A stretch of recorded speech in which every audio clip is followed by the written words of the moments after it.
یو گایز برابکس ویکتیم اولین ویدیویمه و میخوام توی این ویدیو آموزش ساخت چراغ چشمک زن رو بهتون آموزش بدم. خب نیاز به یه دونه رلی 12 ولت چراغ مقاومت و خازن داریم. حالا نقشش به این صورته. اولین ویدیو لطفا لایک، سابسکرایب و کامنت فراموش نشه. بریم سراغ آموزش. ببین از این یه دونه خروجی میگیریم واسه چراغ و از این یه دونه خروجی میگیریم واسه چراغ. پس این دوتا واسه خروجی چراغ، دوباره این خازن به این دوتا وصل میشه، بعد این مقاومت ما به این و به این وصل میشه، بعد ورودی برگمونم از این به اینه. حالا بریم آموزشش رو ببینیم. اول ما میایم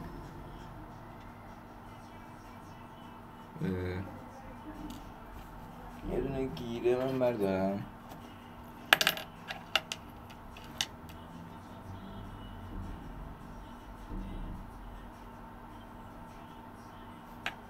خب اول ما باید مقاومتون رو بهش وصل بکنیم.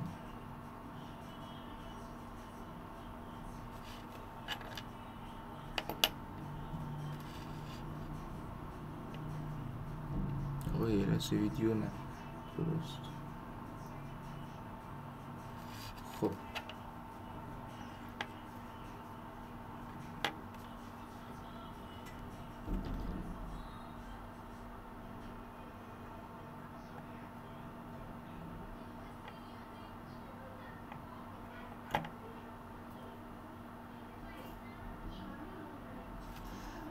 این از این، بعد رو باید تاش کنیم. این بیاد بشینه اینجا، بعد خب این به این صورت باید به این متصل باشه. خب حالا خازن یه دونش اینجا یه دونش اینجا.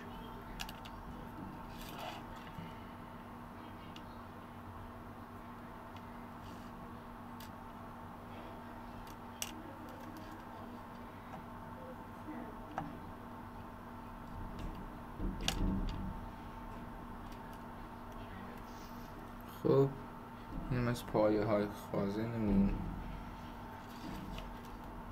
یه دونه از پایه هامون به این وصل میشه،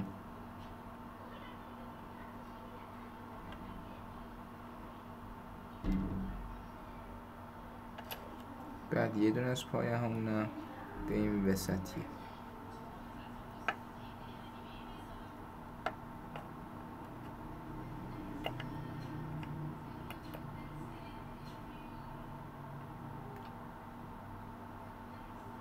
خب حالا ما چراغمون رو، این چراغ رو، یه دونه پایش رو از این و این میگیریم، یعنی این باید به این صورت به این دوتا لحیم بخوره.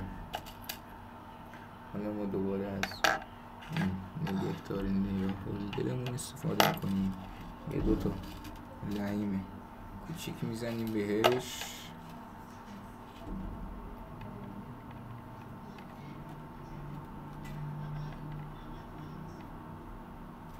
خب حالا ما بعد یه دونه از اینو به این یکی دیگر رو هم به این. خب تا اینجا حل. حالا باید ورودی برگمون که داریم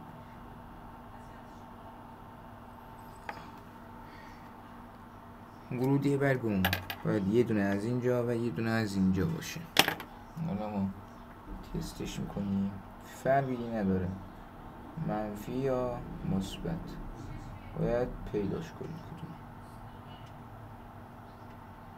خب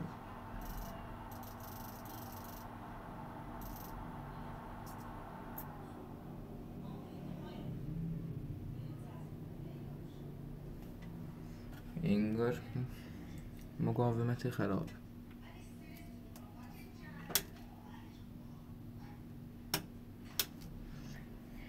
مقاومت خرابه. مقاومت خرابت.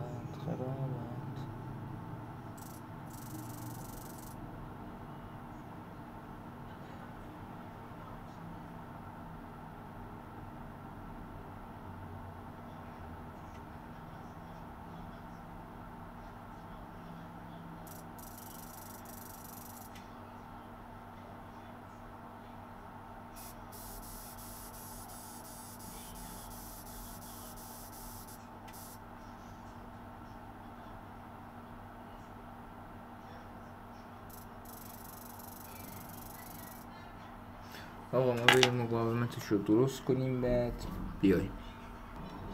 خب پروکس ما اینو یه طوری درستش کردیم، فقط این خازن ما هم یکم ایراد داره و ما خازن دیگه این نداریم، واسه همین اینطوری تشمک میزنه.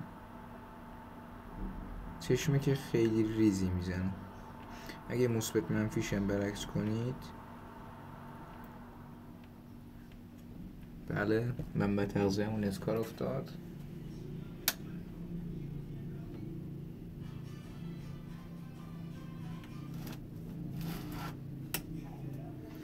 خب اگه برعکس بزنید هیچ کاری نمیکنه، اما به این بزنید منبع تغذیه از کار میفته.